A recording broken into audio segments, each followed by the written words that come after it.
শহীদ জিয়ার ৯০তম জন্মবার্ষিকীতে সমাধিতে মানুষের ঢল। বহুদলীয় গণতন্ত্র পুনরুদ্ধার করে আগামীর বাংলাদেশ গঠনের প্রত্যাশা বিএনপির। গুলশান কার্যালয়ে যুক্তরাষ্ট্র সহ পশ্চিমা দেশের রাষ্ট্রদূতরা দোষারোপ নয়, আগামী রাজনীতি হবে মানব কল্যাণের, বলেছেন তারেক রহমান। গণভোটে দেশবাসীকে হ্যাঁ এর পক্ষে ভোট দেওয়ার আহ্বান প্রধান উপদেষ্টা। ঝুঁকিপূর্ণ ১৬,০০০ কেন্দ্র, থাকবে আইনশৃঙ্খলা বাহিনীর প্রায় ৮ লাখ সদস্য।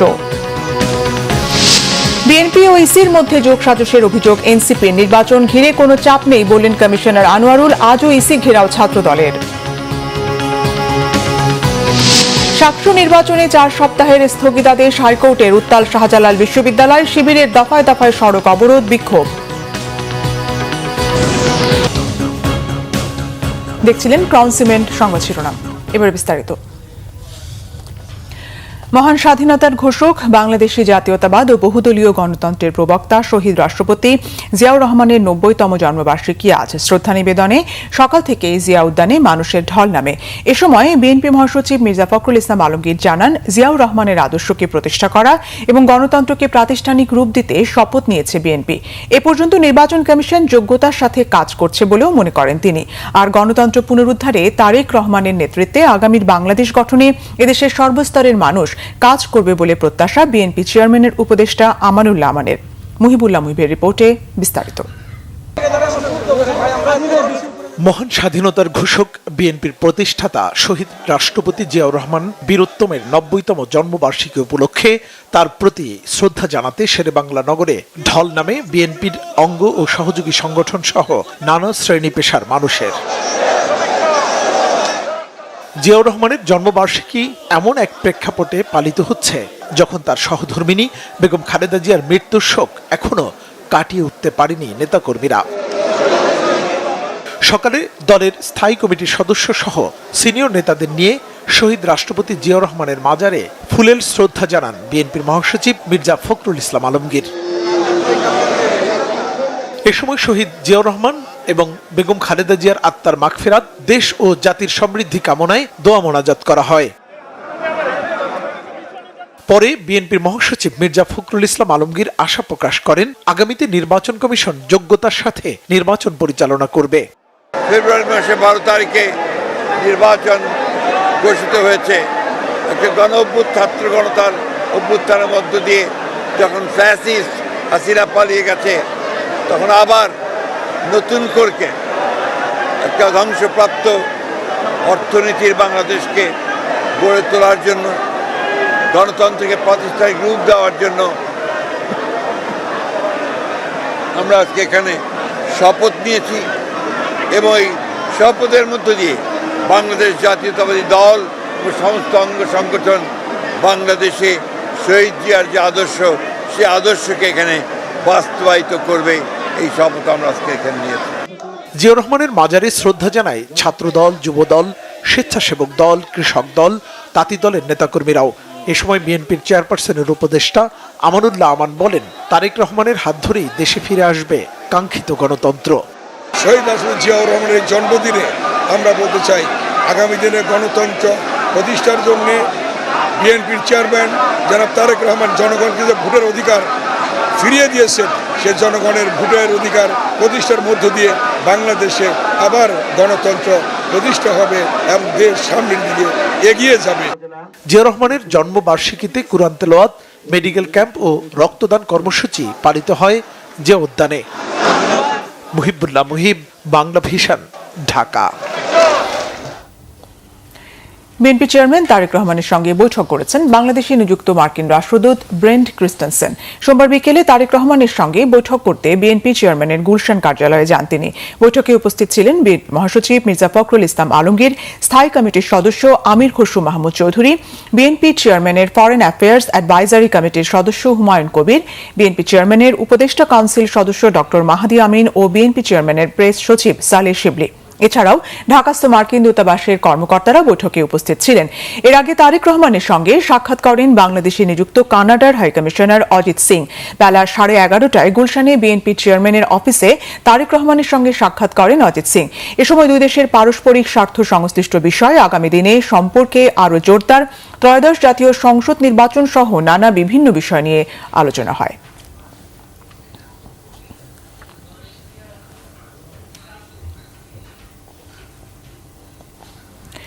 বিএনপি চেয়ারম্যান তারেক রহমানের সঙ্গে সৌজন্য সাক্ষাৎ ও আনুষ্ঠানিক বৈঠক করেছেন ইউরোপীয় ইউনিয়নের রাষ্ট্রদূত মাইকেল মিলার ও ইইউভুক্ত দেশের প্রতিনিধিরা। সন্ধ্যায় রাজধানীর গুলশানে বিএনপি চেয়ারপারসনের কার্যালয়ে এই বৈঠক হয়। মাইকেল মিলারের নেতৃত্বে ইইউভুক্ত দেশের রাষ্ট্রদূতেরা অংশ নেন বৈঠকে। বিএনপির পক্ষে তারেক রহমানের নেতৃত্বে 5 সদস্যের একটি দল আলোচনায় অংশ নেয়। এ সময় রাষ্ট্রদূতদের স্বাগত জানান বিএনপি চেয়ারম্যান তারেক রহমান ও গণতন্ত্র পুনরুদ্ধারে আন্তর্জাতিক সম্প্রদায়ের ভূমিকা তুলে ধরেন তিনি। আলোচনায় উঠে আসে দেশের বর্তমান রাজনৈতিক অবস্থা, আসন্ন নির্বাচন সহ দ্বিপাক্ষিক সম্পর্ক। এ সময় ভবিষ্যতে বাংলাদেশের উন্নয়ন সহযোগী হিসেবে কাজ করার প্রতিশ্রুতি দেন ইইউ রাষ্ট্রদূতেরা। দেশ গড়তে স্লোগান ও দোষারোপের রাজনীতি নয়, মানুষের কল্যাণে কাজ করতে চায় বিএনপি, জানিয়েছেন দলের চেয়ারম্যান তারেক রহমান। যশোরে অ্যালবেনিজম রোগে আক্রান্ত শিশু আফিয়ার জন্য নির্মিত নতুন ঘর হস্তান্তর অনুষ্ঠানে ভার্চুয়ালি যুক্ত হয়ে তিনি একথা বলেন। জানান, রাজনীতিকে শুধু মিছিল মিটিংয়ের মধ্যে সীমাবদ্ধ না রেখে মানুষের বাস্তব সমস্যার সমাধানেই বিএনপি বেশি মনোযোগী হবে। যশোর থেকে রাজিক জাহাঙ্গীরের রিপোর্ট, জানাচ্ছেন সিরাজুল মুনির শুভ। অ্যালবেনিজম রোগে আক্রান্ত হওয়ায় সমাজের অবহেলা, দারিদ্র্য আর অনিশ্চয়তার মধ্যে বেড়ে ওঠা যশোরের ছোট্ট শিশু আফিয়ার। ছোটবেলা থেকেই কটূক্তি আর বঞ্চনার শিকার আফিয়া আর তার মায়ের দিন কেটেছে খোলা আকাশের নিচে অথবা জরাজীর্ণ ঘরে। যশোর সদরের রামনগর ইউনিয়নে তাদের নতুন ঘর করে দিয়েছেন বিএনপি চেয়ারম্যান তারেক রহমান। ঘর হস্তান্তর অনুষ্ঠানে ভার্চুয়ালি যুক্ত হন তারেক রহমান। বলেন, রাজনীতি মানে শুধু স্লোগান নয়, মানুষের জীবনে বাস্তব পরিবর্তন আনা। আমরা রাজনীতিটা করি কাদের জন্য? আমরা রাজনীতিটা করি দেশের মানুষের জন্য। রাজনীতির অর্থ কি সবসময় মিছিল, মিটিং, স্লোগান? হ্যাঁ, মিছিল, মিটিং, স্লোগান রাজনীতির একটি অংশ বই কি, কিন্তু তার বাইরেও তো রাজনীতির অংশ আছে। মানুষের বিপদে আপদে বিভিন্ন সময়ে ঝড়, বৃষ্টি, তুফান, বন্যা, বিভিন্ন রকম প্রাকৃতিক দুর্যোগই হোক অথবা মানুষের কোনো ব্যক্তিগত দুর্যোগই হোক, সামাজিক দুর্যোগই হোক, সোজা কথায়, অল্প কথায়, এক কথায় মানুষের পাশে গিয়ে দাঁড়ানো, এটি হচ্ছে সবচেয়ে বড় রাজনীতি।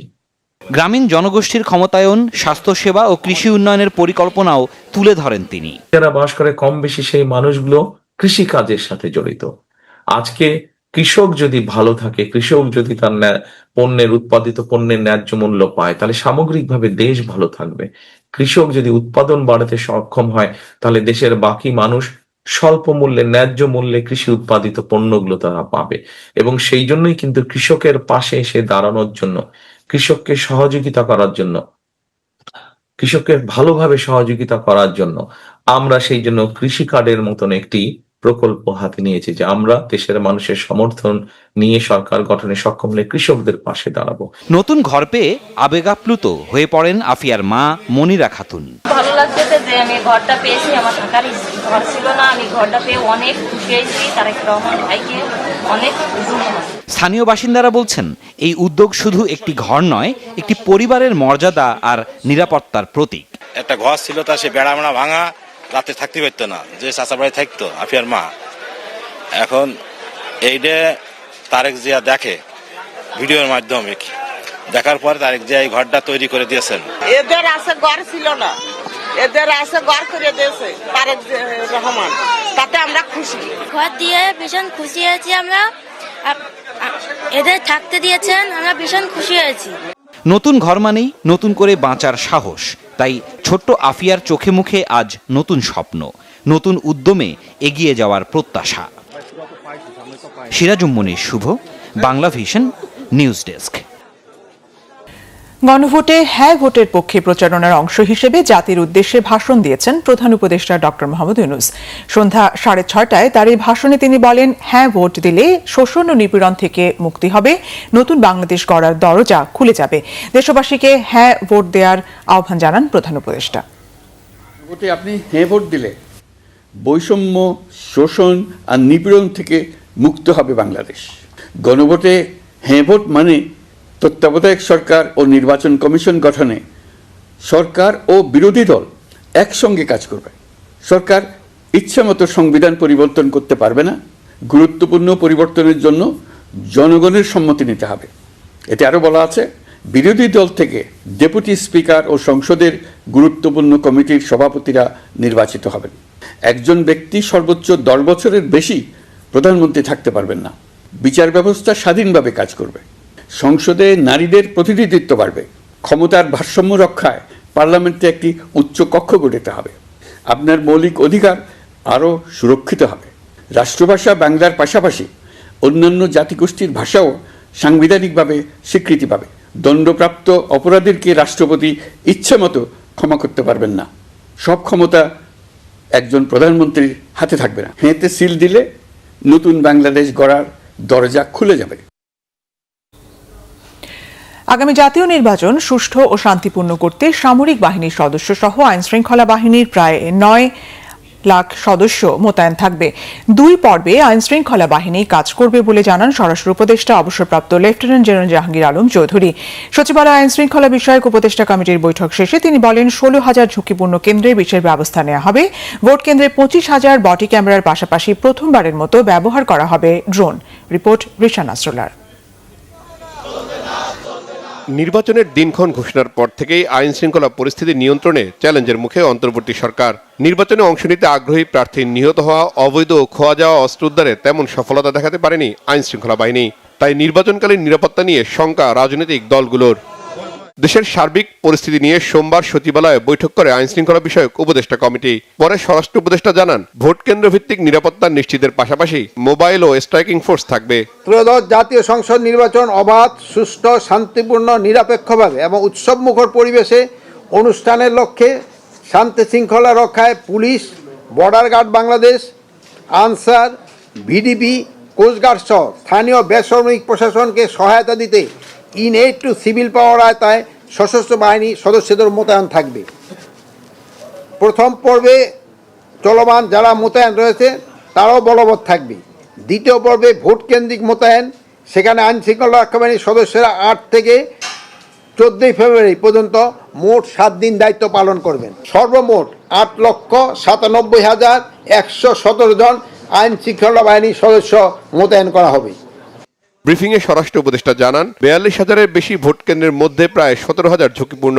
তাই ভোটারদের নিরাপত্তা ও সুরক্ষা নিশ্চিতে কেন্দ্রে বডি ওর্ন ক্যামেরা, সিসিটিভি স্থাপন ও বিভিন্ন বাহিনীর ডগ স্কোয়াড ব্যবহার করা হবে। নির্বাচনকে বাধাগ্রস্ত ও প্রভাবিত করতে পারে এমন যে কোনো ধরনের অপতৎপরতা কার্যক্রম অন্তর্বর্তী সরকার কঠোর হস্তে দমন করবে। সুষ্ঠু ও নিরপেক্ষ নির্বাচন পরিবেশ গড়ে তোলার নিমিত্তে বিভিন্ন আইন শৃঙ্খলা বাহিনী কর্তৃক নির্বাচনের পরবর্তী 4 দিন নিবিড় টহল পরিচালনার নির্দেশ দেওয়া হয়েছে। চরাঞ্চল ও দুর্গম এলাকায় টহল কার্যক্রম বিভিন্ন বাহিনীর সমন্বয়ে নিবিড়ভাবে পরিচালনা করতে হবে। এদিকে বৈধ অস্ত্র জমা দেওয়া সংক্রান্ত প্রজ্ঞাপন জারি করেছে সরকার। উপদেষ্টা জানান, 31 জানুয়ারির মধ্যে সব বৈধ অস্ত্র থানায় জমা দিতে হবে। আবেদন করলে শুধু এমপি প্রার্থীরা অস্ত্র বা গানম্যান পাবেন। শৃঙ্খলা রক্ষাকারী বাহিনী। রিশান নাসরুল্লাহ, বাংলা ভিশন, ঢাকা। নির্বাচন কমিশন বিএনপির প্রতি পক্ষপাতমূলক আচরণ করছে বলে প্রধান উপদেষ্টার কাছে নালিশ করেছে এনসিপি। দলটির নেতারা অভিযোগ করেন, বিএনপির চাপে দ্বৈত নাগরিক ও ঋণ খেলাপিদের নির্বাচনে অংশ নেওয়ার সুযোগ দেওয়া হচ্ছে। বিএনপি ও নির্বাচন কমিশনের যোগ সাজশে তাদের প্রার্থীদের হেনস্থা করা হচ্ছে। তারেক রহমানের পোস্টার বা বেগম জিয়ার শোকসভার নামে বিএনপিকে কেন কমিশন শো কজ করছে না, সেই প্রশ্ন তোলেন এনসিপি নেতা নাহিদ ইসলাম। বলেন, কমিশনের এমন পক্ষপাতমূলক আচরণ অব্যাহত থাকলে 10 দলীয় জোটকে সাথে নিয়ে মাঠে নামতে বাধ্য হবে এনসিপি। রকুনুজ্জামানের রিপোর্ট। সোমবার সন্ধ্যায় প্রধান উপদেষ্টার সাথে যমুনায় দেখা করেন জামাতের 10 দলীয় জোটে যোগ দেয়া এনসিপির কেন্দ্রীয় নেতারা। নির্বাচনের পরিবেশ, নির্বাচন কমিশনের ভূমিকা নিয়ে প্রধান উপদেষ্টার কাছে অভিযোগ করেন নাহিদ, আসিফ, মনিরারা। পরে রাষ্ট্রীয় অতিথি ভবন যমুনার সামনে এক সংবাদ সম্মেলনে প্রধান উপদেষ্টার কাছে করা বিভিন্ন অভিযোগের বিস্তারিত তুলে ধরেন এনসিপির আহ্বায়ক নাহিদ ইসলাম। দ্বৈত নাগরিক বা ঋণ খেলাপি বিএনপির এমন প্রার্থীদের আইন অমান্য করে কমিশন বৈধতা দিচ্ছে বলেও অভিযোগ করেন তিনি। নির্বাচন কমিশন দ্বৈত নাগরিকত্ব যাদের রয়েছে এবং ঋণ খেলাপি দায়ে যারা অভিযুক্ত তাদের বিষয়ে আইনের দৃষ্টিতে কোনো সুস্পষ্ট অবস্থান নেয়নি, বরং তাদেরকে আইনের ফাঁকফোকর দিয়ে, সংবিধানের ভুল ব্যাখ্যা দিয়ে কিভাবে ইলেকশন করতে দেওয়া যায় সেই চেষ্টা তারা করেছে। এবং এই চেষ্টাটা খুবই স্পষ্ট, তারা করেছে বিএনপির চাপে। বিএনপি এবং তার ছাত্র সংগঠন ইলেকশন কমিশনের সামনে যেই একটা মব তৈরি করেছে, যেই চাপ তৈরি করেছে, এবং বিএনপির সিনিয়র নেতৃবৃন্দ ইলেকশন কমিশন গিয়ে ইলেকশন কমিশন রায় দেওয়ার আগেই তার সাথে কথা বলে সেই রায়কে প্রভাবিত করেছে। এছাড়া বিএনপির চেয়ারম্যান ও দলগতভাবে বিএনপির বিরুদ্ধেও আচরণবিধি লঙ্ঘনের একগুচ্ছ অভিযোগ করেন এনসিপির আহ্বায়ক। এসব বিষয়ে কমিশন উদাসীন বলেও অভিযোগ তার। তারেক রহমান যখন বাংলাদেশে এসেছেন, পুরা ঢাকা শহর এবং এই গুলশান এলাকা, যেটা তার নির্বাচনী এলাকা, পুরা পোস্টার ফেস্টুনে ছেয়ে গেছে তার ছবি দিয়ে। এখন তো প্রচারণা করার নিয়ম নাই, কিন্তু সব জায়গায় তো মার্কা দিয়ে প্রচারণা করা হচ্ছে। বেগম খালেদা জিয়ার মৃত্যুকে ব্যবহার করে শোক সভার নামে বিভিন্ন রাজনৈতিক প্রচারণা, ইলেকশনে নির্বাচনী প্রচারণা করা হচ্ছে, কম্বল বিতরণ করা হচ্ছে। এই সব কিছুর মধ্যে দিয়ে তারা কিন্তু প্রচারণা করছে যেটা ইলেকশন কমিশন দেখেও না দেখার ভান করছে। ফলে আইন শুধু একজনের জন্য হবে, তার জন্য আবার ভুলভাবে ব্যাখ্যা করে আইনের ভুল প্রয়োগ হবে আরেকজনের জন্য, যেখানে সঠিকভাবে প্রয়োগ করার সুযোগ আছে কিন্তু ইলেকশন কমিশন সেই প্রয়োগ করছে না। ফলে এই সামগ্রিক পরিস্থিতি আমাদের ভিতরে উদ্বেগ তৈরি করছে, এবং ইলেকশন কমিশনের সামনে গিয়ে বসে থাকলে যদি ইলেকশন কমিশন তাদের পক্ষে অবস্থান নেয়, তাহলে কিন্তু আমাদেরকেও তাহলে ইলেকশন কমিশনের সামনে অবস্থান নিতে হবে। কমিশনের এমন আচরণ অব্যাহত থাকলে জোটকে সঙ্গে নিয়ে আন্দোলনে নামার হুমকিও দেন নাহিদ ইসলাম। তো আমরা আসলে নির্বাচনের মাঠে যেতে চাই, কিন্তু আমাদেরকে যাতে আন্দোলনের মাঠে আনতে বাধ্য না করে নির্বাচন কমিশন। রকুনুজ্জামান, বাংলা ভিশন, ঢাকা।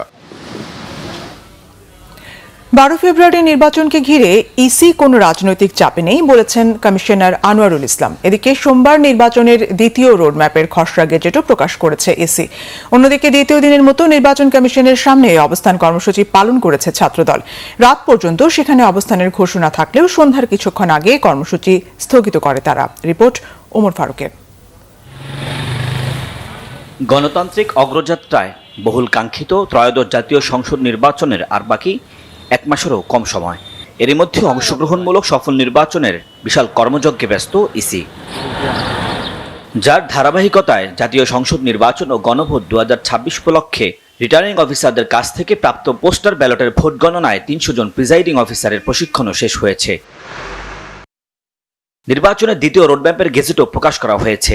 এতে 22 জানুয়ারি ভোট কেন্দ্রের গেজেট প্রকাশ, 28 জানুয়ারি আইন শৃঙ্খলা বাহিনীর সঙ্গে সভা, 1 ফেব্রুয়ারি অর্থ বরাদ্দ, 2-3 ফেব্রুয়ারি ব্যালট ও নির্বাচনী সামগ্রী মাঠ পর্যায়ে বিতরণ হবে। এমন বাস্তবতায় সকালে ইসি আনোয়ারুল ইসলাম সাংবাদিকদের জানান, এবার নির্বাচন ভীষণ প্রতিদ্বন্দ্বিতামূলক হবে। নির্বাচনে অংশ যারা নিবে তারা নির্বাচন কমিশনের দৃষ্টিতে সবাই সমান,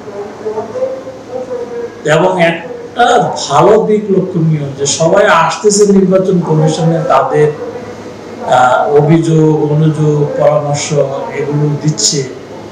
এতে করে কিন্তু নির্বাচন কমিশন এনরিচ হচ্ছে। এদিকে পোস্টাল ব্যালট পেপারে অনিয়ম ও বিভিন্ন বিশ্ববিদ্যালয় ছাত্র সংসদ নির্বাচন স্থগিত এবং একটি রাজনৈতিক গোষ্ঠীর প্রভাব বিস্তার সহ 3 দফা দাবিতে দ্বিতীয় দিনের মতো সন্ধ্যা পর্যন্ত ইসি ঘেরাও কর্মসূচি পালন করেছে ছাত্রদল। সন্ধ্যা নাগাদ এই কর্মসূচি স্থগিত করে তারা, তবে হুঁশিয়ারি দেয় নির্বাচন বানচালের যে কোনো অপচেষ্টার বিরুদ্ধে। আপনারা দেখবেন এই গুটি কয়েক A team, B team, C team মিলে যুগ ফলে যতজন হয় তারা আজকে মাঠে নেমেছে, তারা আজকে মব ক্রিয়েট করতে চায়। আমরা তাদেরকে বলতে চাই, হাজার হাজার শিক্ষার্থীদের মাঝে যখন দেখবেন শতাধিক মাত্র শিক্ষার্থী এই ধরনের পরিস্থিতি ক্রিয়েট করে, আমরা আর ভয় পাই না, ছাত্রদল আর ভয় পায় না। আমরা অনেক সাথ দিয়েছি। এই গুটি কয়েক মুনাফিকদের প্রতিহত করার জন্য আগামীতে আমরা আহ্বান জানাচ্ছি। ওমর ফারুক, বাংলা ভিশন, ঢাকা। গুম নির্যাতনের নির্দেশদাতা, নির্যাতনকারী ও জড়িতদের সর্বোচ্চ শাস্তি চেয়েছেন হুম্মাম কাদের চৌধুরী। আওয়ামী শাসনামলে গুম করে ডিজিএফআই এর জয়েন্ট ইন্টারোগেশন সেলে নির্যাতনের ঘটনায় ক্ষমতাচ্যুত প্রধানমন্ত্রী শেখ হাসিনা, তার নিরাপত্তা উপদেষ্টা তারিক আহমেদ সিদ্দিক ও সেনা কর্মকর্তা সহ 13 জনের বিরুদ্ধে মামলার সাক্ষ্যে তিনি এমন দাবি করেন। এদিকে জুলাই আন্দোলনে নারায়ণগঞ্জে 10 জনকে হত্যার ঘটনায় মানবতা বিরোধী অপরাধে শামীম ওসমান সহ 12 জনকে গ্রেফতার করে 26 জানুয়ারি হাজির করার নির্দেশ দিয়েছে ট্রাইব্যুনাল। আহমেদ সরারের রিপোর্ট। গুমের মামলায় সাক্ষ্য দিতে সোমবার সকালে আন্তর্জাতিক অপরাধ ট্রাইব্যুনালে যান সালাউদ্দিন কাদের চৌধুরীর ছেলে হুমাম কাদের চৌধুরী। বিচারপতি গোলাম মুর্তজা মজুমদারের নেতৃত্বাধীন আন্তর্জাতিক অপরাধ ট্রাইব্যুনাল 1-এ শুরুতে চিফ প্রসিকিউটর তাজুল ইসলাম সূচনা বক্তব্য উপস্থাপন করেন। এর মধ্য দিয়ে মামলাটির বিচার শুরু হয়। বাহিনীগুলোতে একটা কালচার হয়ে গিয়েছিল যে কোনো মানুষকে যেমন খুশি তেমনভাবে নাই করে দেওয়া যায় এবং এর জন্য কোনো জবাবদিহি করতে হয় না। এই কালচারের অবসানের জন্য বাংলাদেশে এই গুমের বিচার সাংঘাতিক রকমের গুরুত্বপূর্ণ। বাংলাদেশে যদি এই ধরনের ভয়াবহ অপরাধের বিচার করা না যায় তাহলে গুমের সংস্কৃতি আবার ফিরে আসবে, ভয়ের সংস্কৃতি আবার ফিরে আসবে। যে মানুষগুলো দেশের স্বাধীনতার জন্যে, বৈষম্যহীন সমাজের জন্যে, বাক স্বাধীনতার জন্যে, সুশাসনের জন্য, নিজেদের অধিকারের জন্য যারা কথা বলেছেন, যারা অতীতে গুম হয়েছেন, নাই হয়ে গিয়েছেন, তাদের আত্মা চিরদিন কাঁদতে থাকবে যদি এই গুমের বিচার করা না যায়। প্রথম সাক্ষী হিসেবে সাক্ষ্য দেন হুমাম কাদের চৌধুরী। সাক্ষী তিনি বলেন 2016 সালের 4 আগস্ট তাকে গুম করা হয়। বিএনপির রাজনীতি করার কারণে গুম করে বারবার নির্যাতন করা হয় তাকে। 7 মাসে আমার সাথে কি ঘটেছে, কি ধরনের নির্যাতন ঘটেছে, ওটার ডিটেল বর্ণনাটা আজকে আমি মাননীয় আদালতের সামনে তুলে ধরেছি। তার সাথে সাথে যেই ব্যক্তিরা আদেশ দিয়েছিলেন, যারা হুকুমদাতা ছিলেন এই গুম ঘটনার সাথে, তাদের নামও প্রকাশ করা হয়েছে এবং তার সাথে সাথে ন্যায় বিচারের জন্য আমি আবেদন করে এসেছি। এর আগে জুলাই আন্দোলনে নারায়ণগঞ্জে 10 জনকে হত্যার ঘটনায় মানবতা বিরোধী অপরাধে শামীম ওসমান সহ 12 জনকে গ্রেপ্তার করে 26 জানুয়ারি হাজির করতে আইনশৃঙ্খলা বাহিনীকে নির্দেশ দেয় ট্রাইব্যুনাল। এই মামলাটি বেসিকলি ভিডিও বেসড এলিগেশন। এখানে ভিডিওতে যাদেরকে দেখা যাচ্ছে এবং ওখানকার স্থানীয় যারা জুলাই যোদ্ধা এবং আন্দোলনকারী যাদেরকে সম্পৃক্ত করে সাক্ষ্য দিয়েছে, আমরা তাদের অভিযোগে এখানে এনেছি। এবং এটা আমি আপনাদেরকে আবারও বলছি যে নারায়ণগঞ্জের টোটাল যে ম্যাসাকার হয়েছে তার একটি অংশ, যেটা ফতুল্লা, চাষাড়া এবং সাইনবোর্ড এলাকাতে সংঘটিত হয়েছে, সেখানে কোনো পুলিশের বিরুদ্ধেই ভিডিও ডকুমেন্টারিতে কিছু পাওয়া যায় নাই। এদিন আন্তর্জাতিক অপরাধ ট্রাইব্যুনাল 2-এ সাভারের আশুলিয়ায় 6 মরদেহ পোড়ানো সহ 7 জনকে হত্যা মামলায় আসামিপক্ষ যুক্তিতর্ক উপস্থাপন করে। আহমেদ সরোয়ার, বাংলা ভিশন, ঢাকা।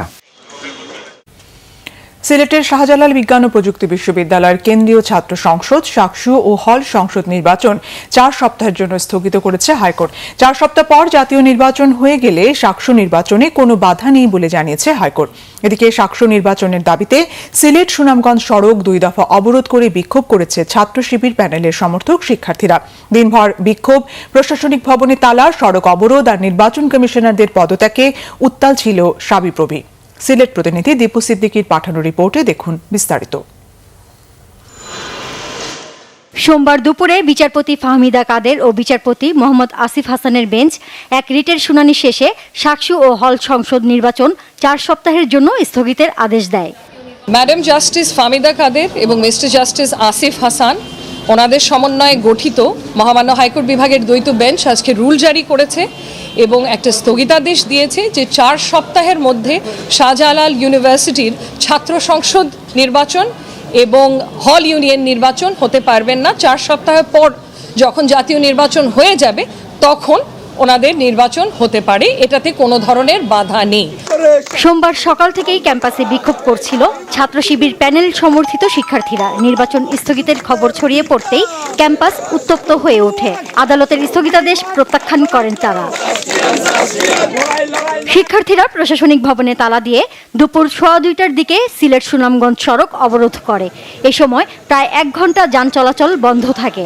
আন্দোলনকারীদের অভিযোগ, আদালতকে ব্যবহার করে নির্বাচন বানচালের চেষ্টা চলছে। একটা গোষ্ঠী, কিছু মানুষ বারবার চেষ্টা করে যাচ্ছে সাকসুকে যাতে কিভাবে ভণ্ডুল করা যায়। সর্বশেষ নির্বাচনের আগের দিন পর্যন্ত তারা তাদের সেই ষড়যন্ত্রের সর্বশেষ ট্রাম্পকার্ড সেটি হচ্ছে আইন আদালতকে ব্যবহার করে সাকসুকে বন্ধ করার একটা পায়তারা করা হচ্ছে। তারা আসলে সাকসু নিয়ে ষড়যন্ত্র করছে। তাদেরকে আমাদের একটা মেসেজ দেওয়া যে আসলে শিক্ষার্থীরা তাদের পক্ষে নাই, যারা এই ধরনের ষড়যন্ত্র করবে শিক্ষার্থীরা তাদেরকে অবাঞ্ছিত ঘোষণা করবে ইনশাআল্লাহ। এই আন্দোলন শুধুমাত্র এখন সাবিপ্রবিতে নাই, এই আন্দোলন সারা বাংলাদেশে তৈরি হবে। বরং আমরা মনে করতেছি সাবিপ্রবি থেকে সারা বাংলাদেশে শিক্ষার্থীদের একটা মুভমেন্ট তৈরি হবে এবং আমরা যতক্ষণ পর্যন্ত না সাকসুর পুনরায় দাবি না উঠছে আমরা আমাদের আন্দোলন অব্যাহতভাবে চালিয়ে যাব। বিকালে সাধারণ শিক্ষার্থীদের ব্যানারে আরেক দফা সড়ক অবরোধ করা হয়। এর আগে দুপুর 1টায় বিএনপিপন্থী 8 শিক্ষক নির্বাচন কমিশন থেকে পদত্যাগ করেন। এক সংবাদ সম্মেলনে নির্বাচন কমিশনার ডক্টর আশরাফ সিদ্দিকী এ তথ্য জানান। এই শেষ সময় তো আমরা তো এগুলো বলেছি বলে আমরা এখন শেষ সময় তো আমরা সিদ্ধান্ত নিয়েছি আমরা নির্বাচনে অংশগ্রহণ করছি না, কিন্তু আমরা তো কালকে পর্যন্ত ছিলাম। পরে এক শিক্ষক শিবির সমর্থিত শিক্ষার্থীদের তোপের মুখে পড়েন বলে অভিযোগ পাওয়া গেছে। আমার ডাইরেক্ট ছাত্র, আমার ক্লাসের ছাত্র শিবিরের নাকি লিডার হলের নাকি ভিপি প্রার্থী বা সেক্রেটারি প্রার্থী, আমি বলেই ফেললাম। সে আমার সামনে এসে বলতেছে ভুয়া ভুয়া ভুয়া। তাহলে এইটাকে আমি আশা করি, এদিকে স্থগিতাদেশের বিরুদ্ধে আপিল করেছে বিশ্ববিদ্যালয় কর্তৃপক্ষ। Bangla vision news desk. সুতা আমদানির ওপর শুল্ক আরোপের সিদ্ধান্ত সম্পূর্ণ অযৌক্তিক ও আত্মঘাতী দাবি করে নতুন শুল্ক প্রত্যাহার চায় বিজিএমইএ ও বিকেএমইএ। নতুন শুল্ক অবিলম্বে প্রত্যাহার করা না হলে কঠোর আন্দোলনের হুঁশিয়ারি দেন শিল্প মালিকরা। সোমবার ঢাকার একটি হোটেলে বিজিএমইএ ও বিকেএমইএর যৌথ সংবাদ সম্মেলনে এই হুঁশিয়ারি দেন তারা। বিজিএমইএর ভারপ্রাপ্ত সভাপতি সেলিম রহমান বলেন, দেশের পোশাক শিল্প স্পিনিং মিলগুলোর উৎপাদিত সুতার একমাত্র ক্রেতা। এরপরও স্পর্শকাতর সিদ্ধান্ত নেওয়ার ক্ষেত্রে এই শিল্পের স্বার্থ উপেক্ষা করা হয়েছে। ট্যারিফ কমিশনের আলোচনায় তাদের মতামত সম্পূর্ণ পাশ কাটিয়ে একতরফাভাবে সিদ্ধান্ত চাপিয়ে দিয়েছে সরকার। বিকেএমইএ সভাপতি মোহাম্মদ হাতেম বলেন, দেশীয় সুতাকল বাঁচাতে গিয়ে তৈরি পোশাক শিল্পকে মৃত্যুর দিকে ঠেলে দিয়েছে বলে মন্তব্য করেন এই শিল্পের নেতারা। প্রভাবশালী এক গোষ্ঠীর ইন্ধনে একচেটিয়া বাজার তৈরির সুযোগ করে দিতেই এই সিদ্ধান্ত নেওয়া হয়েছে বলে দাবি করেন পোশাক শিল্পের নেতারা। ইরানের রাষ্ট্রদূত জালিল রাহিমি জাহানাবাদী বলেছেন, বাংলাদেশে একটি শান্তিপূর্ণ ও গ্রহণযোগ্য নির্বাচন প্রত্যাশা করে তার দেশ। ঢাকাস্থ ইরান দূতাবাসে সংবাদ সম্মেলনে এক প্রশ্নের উত্তরে একথা বলেন তিনি। রাষ্ট্রদূত বলেন, ইরান সরকারের নির্দেশনা অনুযায়ী বাংলাদেশের আভ্যন্তরীণ ইস্যুতে কথা বলতে চান না। তিনি দাবি করেন, ইরানের সাম্প্রতিক আন্দোলনে যুক্তরাষ্ট্রের গোয়েন্দা সংস্থা সিআইএ ও ইসরায়েলের গোয়েন্দা সংস্থা মোসাদের জড়িত থাকার প্রমাণ রয়েছে। বলেন, বহু বছর মার্কিন নিষেধাজ্ঞা থাকায় ইরানের অর্থনৈতিক অবস্থা খারাপ। এই ইস্যুকে কেন্দ্র করে ব্যবসায়ীরা শান্তিপূর্ণভাবে সরকার বিরোধী আন্দোলন শুরু করেছিল, কিন্তু চলতি মাসের 7 তারিখের পর যুক্তরাষ্ট্র ইসরায়েলের গোয়েন্দাদের ষড়যন্ত্রে অস্ত্রধারী সন্ত্রাসীরা আন্দোলনে ঢুকে পড়ে হামলা, ভাঙচুর, হত্যাযজ্ঞ শুরু করে এমন দাবি তার। তাই সরকারি বাহিনী প্রতিরোধমূলক ব্যবস্থা নেয় বলে জানান রাষ্ট্রদূত। 2025 সালে সংখ্যালঘু সংক্রান্ত 645 ঘটনার মধ্যে 71টি সাম্প্রদায়িক। পুলিশ সদর দপ্তরে 1 বছর ব্যাপী পর্যালোচনার ভিত্তিতে সোমবার এই তথ্য তুলে ধরেন প্রধান উপদেষ্টার প্রেস সচিব শফিকুল আলম। প্রেস উইং জানায়, 71টি সাম্প্রদায়িক ঘটনার মধ্যে মন্দির ভাঙচুর 38টি, অগ্নিসংযোগ 8টি, মন্দিরে চুরি 1টি, খুন 1টি এবং অন্যান্য ঘটনা 23টি। এসব ঘটনায় 50টি মামলা হয়েছে এবং 50 জনকে গ্রেফতার করা হয়েছে। এছাড়া অসাম্প্রদায়িক ঘটনা হিসেবে চিহ্নিত করা 574টির মধ্যে অস্বাভাবিক মৃত্যু 172টি, চুরি 106টি, ধর্ষণ 58টি, প্রতিবেশী বিরোধ 51টি, ভূমি বিরোধ 23টি এবং পূর্ব শত্রুতা 26টি সহ অন্যান্য 138টি অপরাধ রয়েছে। প্রতিবেদনে বলা হয়েছে, এই পার্থক্যটি গুরুত্বপূর্ণ। প্রেস উইংয়ের মতে, তাৎপর্যপূর্ণভাবে উপলব্ধ সূচকগুলো দেখায় যে বাংলাদেশের আইনশৃঙ্খলা ক্রমান্বয়ে উন্নতি হচ্ছে। সরকার ও আইনশৃঙ্খলা বাহিনী অপরাধ আরও কমিয়ে আনতে এবং আইনের আওতায় সমান সুরক্ষা নিশ্চিত করতে বদ্ধপরিকর। আমার দেশ সম্পাদক মাহমুদুর রহমান বলেছেন, রাজনৈতিক লড়াইয়ে জিততে হলে আগে সাংস্কৃতিক লড়াইয়ে জিততে হবে। সাংস্কৃতিক ন্যারেটিভে পরাজিত হলে রাজনীতিতে জয় হওয়া অসম্ভব। বাংলা একাডেমিতে আমার দেশ পাঠক মেলা আয়োজিত অনুষ্ঠানে এসব কথা বলেন তিনি। মাহমুদুর রহমান বলেন, অতি সম্প্রতি মহান জুলাই বিপ্লবের মাধ্যমে এদেশের মানুষ ভারতীয় আধিপত্যবাদকে চ্যালেঞ্জ করেছে। ফ্যাসিবাদের 15 বছরে এদেশের তরুণ সমাজের মধ্যে বিজাতীয় সংস্কৃতি ঢুকিয়ে দেওয়ার চেষ্টা হয়েছে অভিযোগ করে আমার দেশ সম্পাদক বলেন, জুলাই অভ্যুত্থানের মধ্য দিয়ে সেই সংস্কৃতি প্রত্যাখ্যাত হয়েছে। ভারতীয় আধিপত্যবাদের বিরুদ্ধে আমার দেশ পত্রিকা সংগ্রাম চালিয়ে যাবে বলেও জানান মাহমুদুর রহমান। রাজনৈতিক লড়াইয়ে যদি জিততে হয়, আগে সাংস্কৃতিক লড়াইতে জিততে হবে। আপনি যদি সাংস্কৃতিক ন্যারেটিভে পরাজিত হন, তাহলে রাজনৈতিক লড়াইতে আপনার জয়লাভ করা অত্যন্ত কঠিন হয়ে পড়ে, যেটা বাংলাদেশের 54 বছরের ইতিহাসে আমরা দেখতে পেয়েছি একই অবস্থা। এবং অতি সম্প্রতি আমরা এই সাংস্কৃতিক লড়াইতে আমরা বোধহয় মাথা উঁচু করে দাঁড়াতে পেরেছি, এবং এটাও বোধহয় সম্ভব হয়েছে প্রধানত আমাদের মহান জুলাই বিপ্লবের মাধ্যমে। আমাদের যে ইয়াং জেনারেশন জীবন দিয়েছে, তারা ভারতীয় আধিপত্যবাদ, ভারতীয় হেজিমনিকে চ্যালেঞ্জ করেছে, ফ্যাসিবাদকে চ্যালেঞ্জ করেছে। সাভারে 6 জনকে হত্যার ঘটনায় সম্রাট নামের মানসিক ভারসাম্যহীন এক যুবককে আটক করেছে পুলিশ। পরে দুপুরে 10 দিনের রিমান্ডে তাকে আদালতে প্রেরণ করা হয়। সিসিটিভি ক্যামেরার ফুটেজ পর্যবেক্ষণ করে গতরাতে সাভার মডেল থানার সামনে থেকে তাকে আটক করা হয়। সে সময় তার কাছ থেকে দিয়াশলাই, মাফলার ও মোবাইল ফোন জব্দ করে পুলিশ। সাভার মডেল থানায় সংবাদ সম্মেলনে তথ্য জানান ঢাকা জেলার অতিরিক্ত পুলিশ সুপার আরাফাতুল ইসলাম। রিমান্ডে জিজ্ঞাসাবাদে তার কাছ থেকে হত্যার প্রকৃত কারণ সম্পর্কে জানা যাবে বলে আশা প্রকাশ করেন পুলিশের এই কর্মকর্তা। এসব হত্যাকাণ্ডে অন্য কেউ জড়িত কিনা তাও জানা যাবে। গ্রেফতার সম্রাট ভবঘুরে সে সাভার পৌর কমিউনিটি সেন্টারের ভেতরেই রাতে থাকত।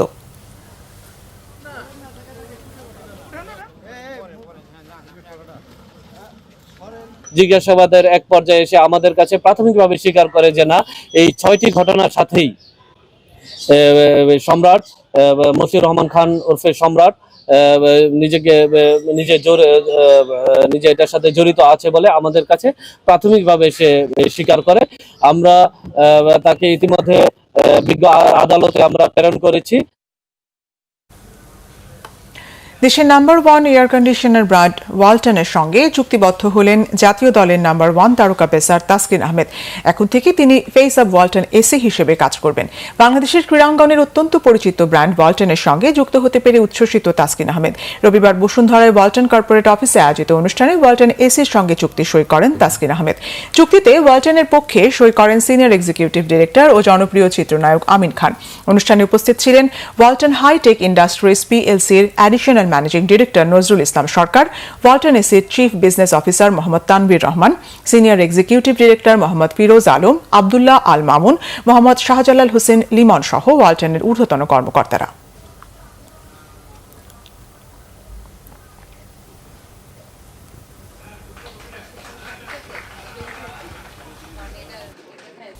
সর্বোচ্চ নেতা আয়াতুল্লাহ আলী খামেনির উপর কোনো হামলা হলে যুক্তরাষ্ট্রের সঙ্গে সর্বাত্মক যুদ্ধে জড়াবে ইরান, এই হুঁশিয়ারি দিয়েছেন প্রেসিডেন্ট মাসুদ পেজেশকিয়ান। রবিবার সামাজিক যোগাযোগ মাধ্যমে দেয়া এক পোস্টে প্রেসিডেন্ট পেজেশকিয়ান ইরানের অর্থনৈতিক সংকটের জন্য যুক্তরাষ্ট্রের নিষেধাজ্ঞাকে দায়ী করেন।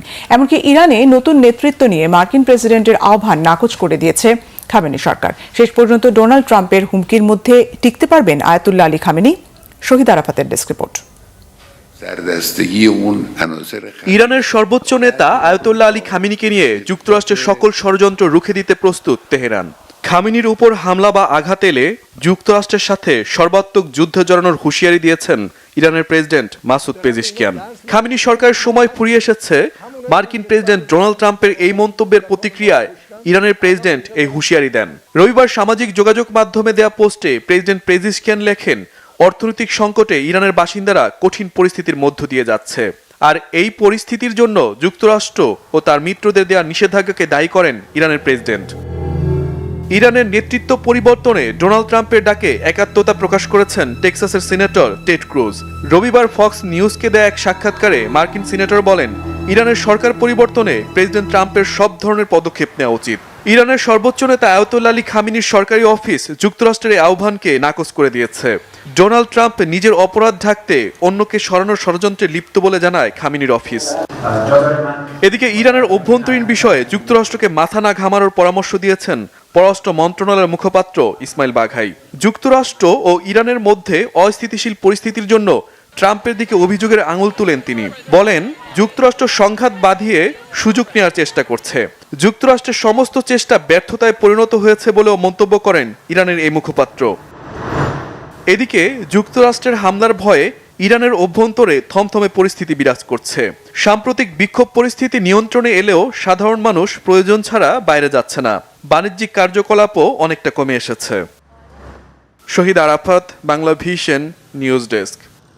ক্রিকেট টি-20 বিশ্বকাপে কোনো আশার আলো নেই বাংলাদেশের জন্য। সংবাদ সংস্থা এএফপি, ক্রিক ইনফো ও ভারতীয় মিডিয়া রিপোর্ট 21 জানুয়ারির মধ্যে ভারতে খেলার বিষয়ে সিদ্ধান্ত জানাতে বাংলাদেশকে সময়সীমা বেঁধে দিয়েছে আইসিসি। নতুবা বাংলাদেশের স্থানে খেলার সুযোগ দেওয়া হবে স্কটল্যান্ডকে।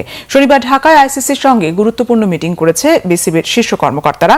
সেখানে বাংলাদেশ সরকারের সিদ্ধান্ত আলোকে নিরাপত্তা ইস্যুতে ভারতে না খেলা এবং ভেন্যু পরিবর্তন করে শ্রীলঙ্কায় খেলার দাবি পুনর্ব্যক্ত ব্যক্ত করেছে বিসিবি। কিন্তু ভারতীয় মিডিয়ার দাবি, সেই মিটিংয়ে বিসিবিকে সিদ্ধান্ত জানাতে 21 জানুয়ারি ডেডলাইন জানিয়ে দিয়েছে আইসিসি প্রতিনিধি দল। আইসিসি প্রতিনিধি দল আরও নিশ্চিত করেছে ভেন্যু, সূচি ও গ্রুপ পরিবর্তনের কোনো সুযোগ নেই। শনিবারের মিটিংয়ে গ্রুপ বিতে আয়ারল্যান্ডের পরিবর্তে বাংলাদেশ এবং গ্রুপ সিতে আইরিশদের খেলানোর প্রস্তাব দিয়েছিল বিসিবি, কিন্তু সেই প্রস্তাব নাকচ করে দিয়েছে আইসিসি। এর আগে গত 4 জানুয়ারি মুস্তাফিজ, ক্রিকেটার এবং সমর্থকদের নিরাপত্তা ইস্যুতে ভারতে বিশ্বকাপ না খেলার নিজেদের উদ্বেগের কথা প্রথম তুলে ধরে বিসিবি। এরপর আইসিসি নিরাপত্তা কমিটিও ভারতে খেলা বাংলাদেশের জন্য নিরাপদ নয় জানিয়ে রিপোর্ট দেয়। এদিকে পাকিস্তানের সংবাদ মাধ্যম জিও নিউজ জানিয়েছে, নিরাপত্তাজনিত কারণে ভারতে বিশ্বকাপের ম্যাচ খেলতে অস্বীকৃতির সিদ্ধান্তে বাংলাদেশের অবস্থানের প্রতি সমর্থন জানিয়েছে পাকিস্তান। পিসিবির মতে নিরাপত্তা ইস্যুতে বাংলাদেশের উদ্বেগ যথেষ্ট যৌক্তিক। সংবাদ শেষ করব ক্রাউন সিমেন্ট শিরোনামগুলো আরেকবার জানিয়ে। শহীদ জিয়ার 90তম জন্মবার্ষিকীতে সমাধিতে মানুষের ঢল, বহুদলীয় গণতন্ত্র পুনরুদ্ধার করে আগামীর বাংলাদেশ গঠনের প্রত্যাশা বিএনপির।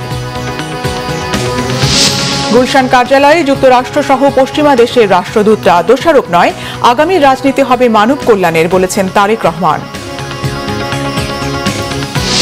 গণভোটে দেশবাসীকে হ্যাঁ এর পক্ষে ভোট দেওয়ার আহ্বান প্রধান উপদেষ্টা। ঝুঁকিপূর্ণ 16,000 কেন্দ্র, থাকবে আইন শৃঙ্খলা বাহিনীর প্রায় 8 লাখ সদস্য।